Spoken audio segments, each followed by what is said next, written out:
POV, you're a black market surgeon, the wealth explainer. Shit, I ain't no black market surgeon, but shit, we could find out about what it's like to be one. Wouldn't want to be one, not gonna lie. Look at this man, he look like he already stressing. Let's see what they talking about. You tie the final knot on the bandage.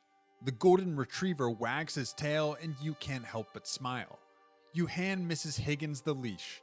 She thanks you for staying late, hands you a check, and leads the dog out into the rainy night.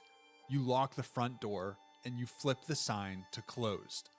It's been a long shift, 12 hours on your feet. A fist slams against the glass. You look. Bro, I was about to say, is this a fucking mob boss run up, start pounding the glass like, yo, I've been shot.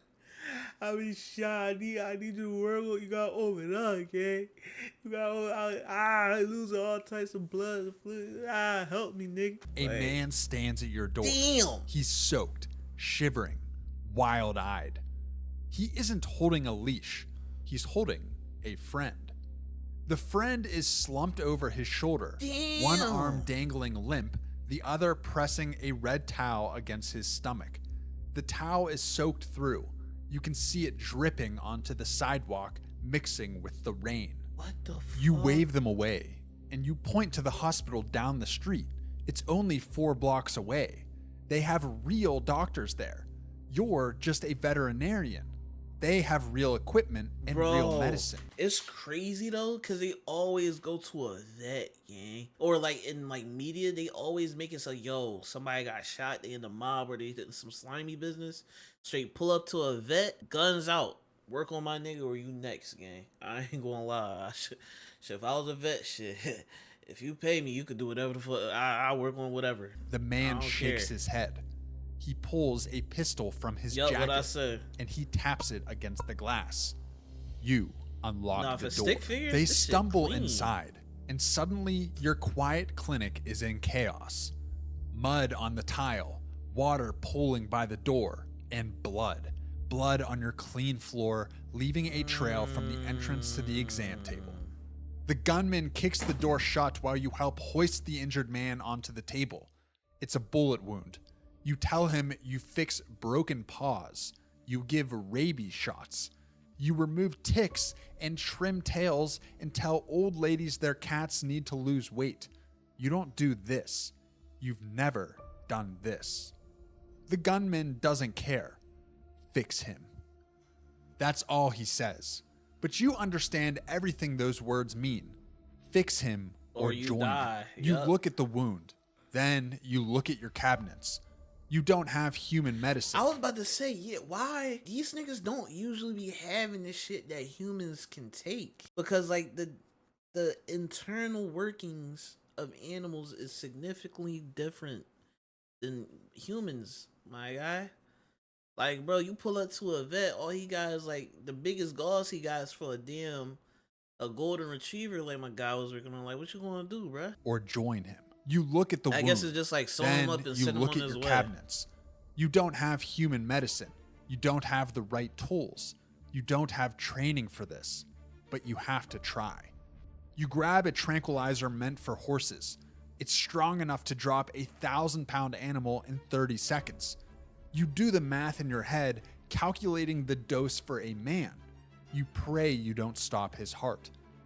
You pray you got the numbers right. You inject the line. The man groans. His eyes roll back. His body goes slack against the table. He's under. You have maybe 20 minutes before he starts to wake up. You work fast. You clean the wound, you find the damage, and you stitch him up with heavy blue nylon, the same you use on Great Danes. But how do you get the bullet out, Shepherds. It will leave a jagged scar. But he is alive. The gunman watches the whole time. He doesn't speak. He doesn't move. He just watches. When you tie the final knot, he steps forward. He reaches into his jacket and pulls out a thick envelope, then tosses it onto the patient's chest. Keep your mouth shut, he says. Buy yourself something nice. He carries the man out the back door. You don't help them. You just stand there, hands shaking, watching them disappear into the alley behind your clinic.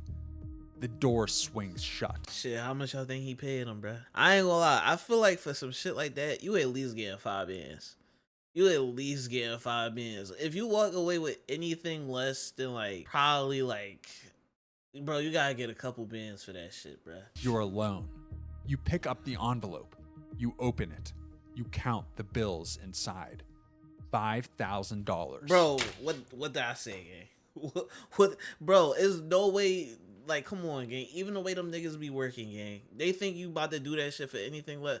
Bro, if it's not 5 bands in that envelope, I am calling the police that second. I don't care. Like, you got me sitting here in fear for my life because your man's got, you know what I'm saying? You probably hit him on accident in the middle of the drill, and then you pulling up to me, try to fix him, and all I do is work on dogs. Like, yeah, run me that 5 bands, gang. Run me them 5,000. You feel me? Cash. I don't care. You don't know what to do.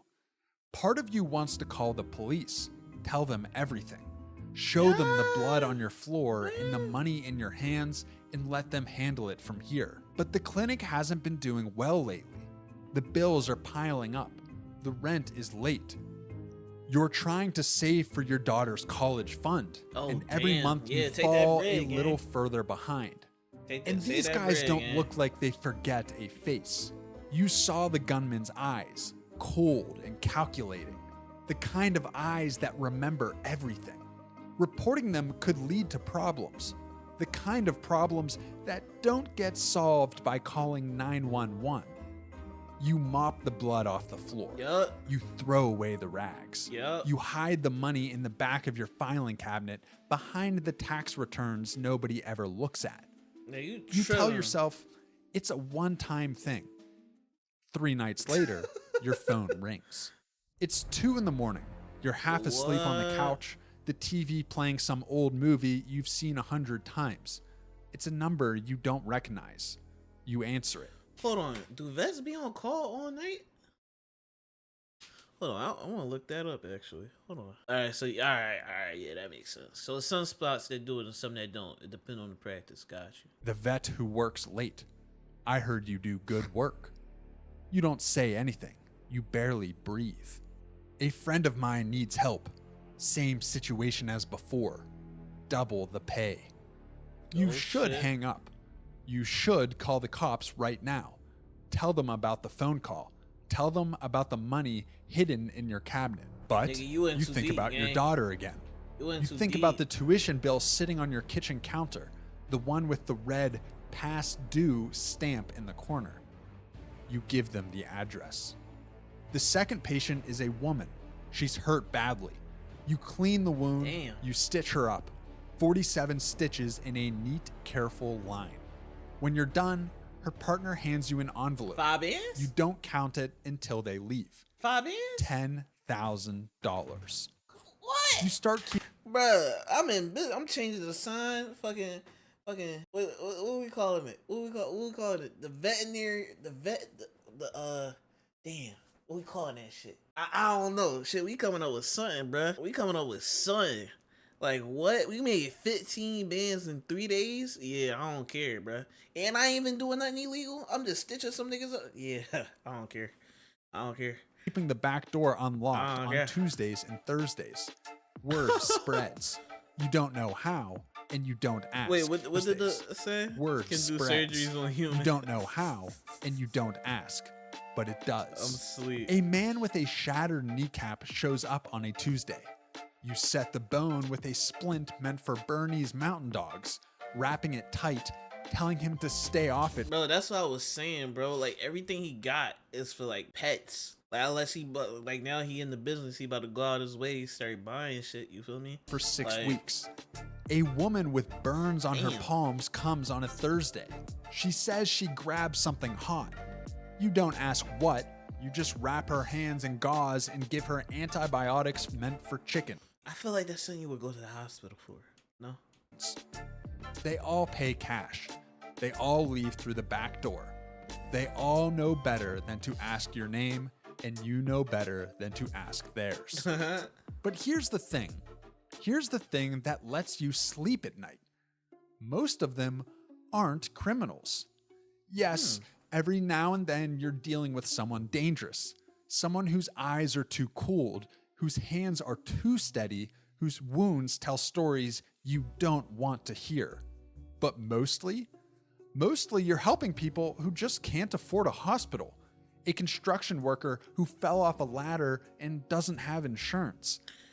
Honestly, I was about to say, but how do they have the money to do that, but they don't have the money to go to a hospital? Bro, Silky, if you don't know Silky, shout out Silky. Well-known streamer, you feel me? He's a goat. He was telling the story about how he blew up his hand by holding on to a firework for too long. And to give him the shit he needed for his hand, they charged that nigga 80,000, bro. Like, I don't think that's life-threatening. I think maybe you could bleed out. But, like, they wouldn't even, like, they couldn't do any type of surgery until they knew either he had insurance to pay for that shit, or they knew that, like, he signed this joint saying, yo, I'm gonna pay 80,000 after this shit is done. Like, that's insane, gang. So, if you need some shit that costs, like, more, that's, like, for something life-threatening, bro, shit.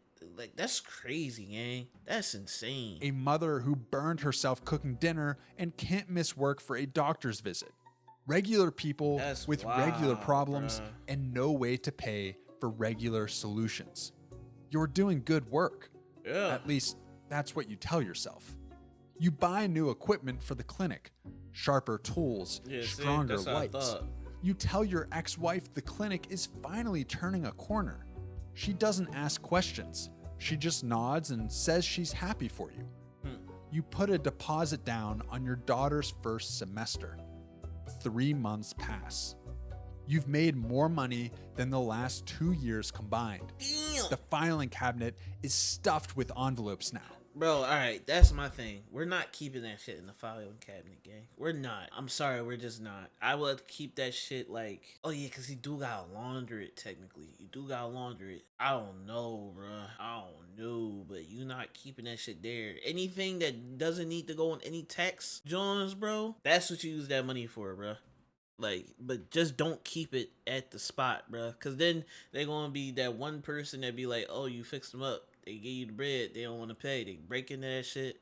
Look for something to steal to go sell. They found your bread. You fucked up. Like, you don't keep the bread there, bro. You had to start a second hiding spot behind the water heater. 2 spots, You start to feel good at this. Like, come on, Not bro. proud exactly, but capable.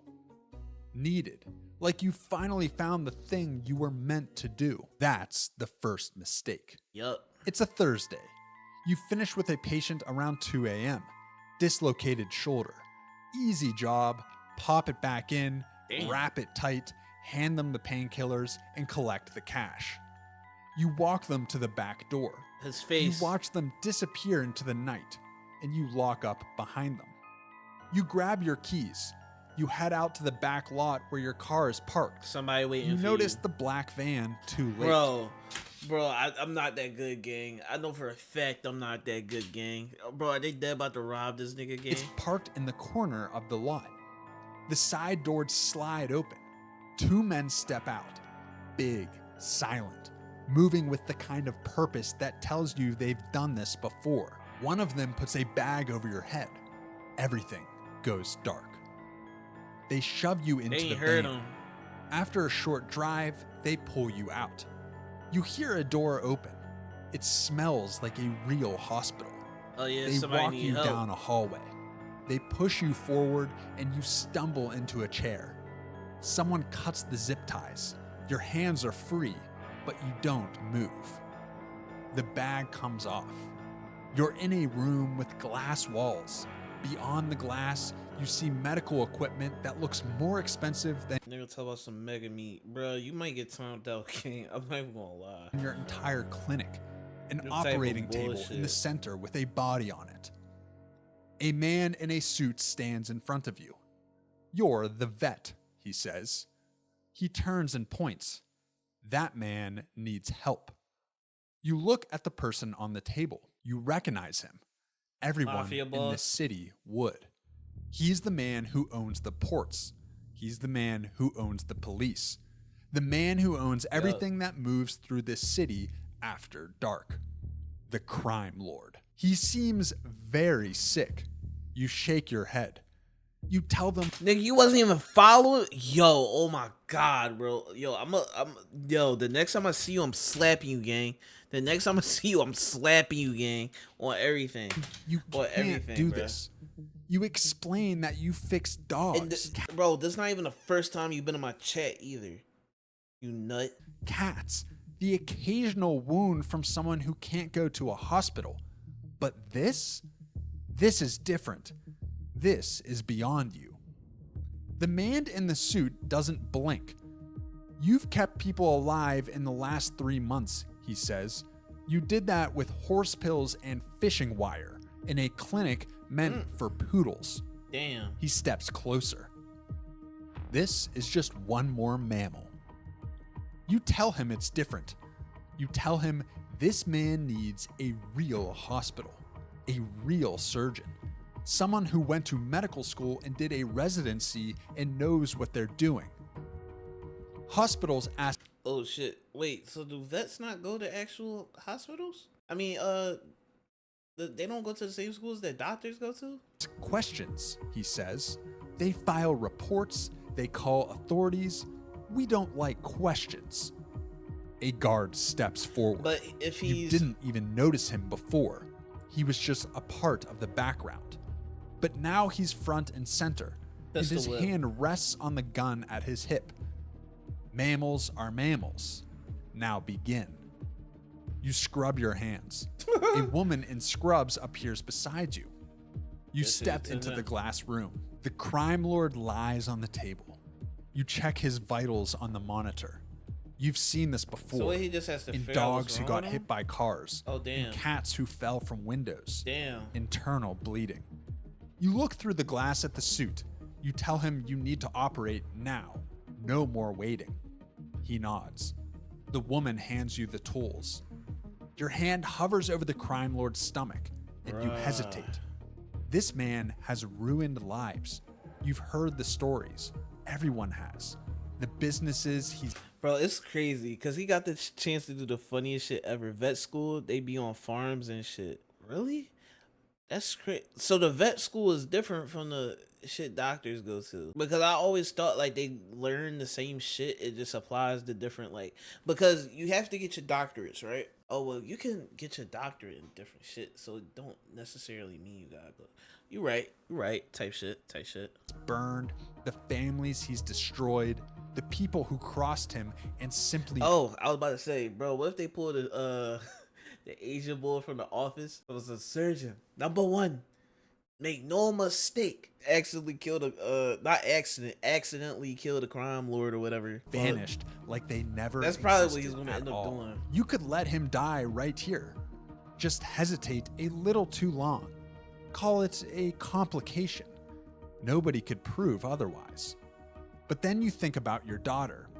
Her smile, her laugh, the way she hugs you when you pick her up on weekends, squeezing tight like she never wants to let go. You begin. The next 2 hours disappear. You work fast, faster than you've ever worked before. Damn. The woman assists you. She's good. She anticipates your moves before you make them, handing you tools before you ask, adjusting the lights when you need to see better. You wonder how many times she's done this. You wonder if she chose this life or if it Probably chose not. her. Another hour passes. Your back aches. Your legs are numb. Sweat drips down your face, stinging your eyes. But your hands are steady now, steadier than they've ever been. You start to stitch him up. You tie the final knot. The crime lord is alive. You stand there for a long moment. You don't feel proud. You don't feel relieved. You don't feel much of anything at all. Nigga just numb. Just empty, hollow, like you left something of yourself on that operating table. The suit enters the room. Better than I expected. You pull off your gloves. You work drop for them them in now, the bin. nigga. You tell him you're finished. You ask for a ride home. You want to see your daughter. You want to sleep in your own bed. You want to forget this Nope. night ever happened. Oh, The suit doesn't move. Soon, he says. He presses a button on the wall. The glass walls turn white. You can't see out anymore. You spin around. The door is sealed. You push against it. Nothing. You pound your fists against the glass. They gonna kill him? Nothing. You turn around slowly, your heart pounding in your chest. The crime lord's eyes are open. He looks at you the way a cat looks at a mouse. He smiles. "You saved my life," he whispers. His voice is weak. You nod. You tell him you did what they asked. Now you need to leave. You have a family, a daughter who needs her father, a life that's waiting for you outside these walls. He shakes his head. "A gift like yours," he says, "wasted on house pets?" He points to the corner of the room. You look. There's a bed. I knew it. I knew it. I knew it. They kidnapping the fuck out of this nigga, bro. Oh my god, bro. Yo, that's some whole shit. That's some whole shit. Imagine you sitting there, you like thinking like, yo, I could kill this nigga, bro. Like I could kill, bro. But the thing is, they was never gonna let him go. So if he did die, he was just, bro. At this point, this kid, honestly, gang, cause bro, all it's gonna take is that one fuck up, and you're done. And then they talk about some soon. They never letting that nigga go, gang. Like at least pay the nigga or something. He been doing the work for that long. Like, bruh, that's wild. Small desk with a lamp, a stack of medical textbooks, thick and heavy. "I've been looking for someone like you," he says, calm under pressure, asks no questions, works with what they have. You tell him no. Your voice cracks. You tell him you have a life out there, a practice, a daughter who needs her father at her graduation, at her wedding, at all the moments that matter. "She'll be taken care of," he says. "Best schools, nice home. She'll have everything she needs. She won't even notice you're gone." That's fucked. You move toward the door. You press your hands against the glass. It's cold against your palms. Bro, that's Nobody so comes. fucked, yeah. The suit's voice fills the room. "Get some rest. You start early tomorrow." You look at the bed in the corner. You look at the locked door. You look at the man you just saved on the table. You think about that first night, the gunman at your window, the pistol tapping against the glass, the cash on the table. You thought you were making a choice. You thought you were in control. You were wrong. You spent your whole life saving animals. Now you've become one. Damn. Yo, damn W Dad, honestly, bro. Hold on, W video. I already liked it. What the fuck? W Dad, but bro, the thing about it though is like, at this, she's not like a little kid, bro. Like, and then her dad just disappears. Like, how the fuck is she gonna deal? She just knows that she gets money from that nigga. That's wild. That was a good ass video though. They just got a subscriber out of me. I don't care. Shout out to Wealth Explainer. Tune in. They got other shit, bro. Oh my god, that was a good ass video. Fo, get them going, coughing up the slugs. Niggas for money, don't steal, it's not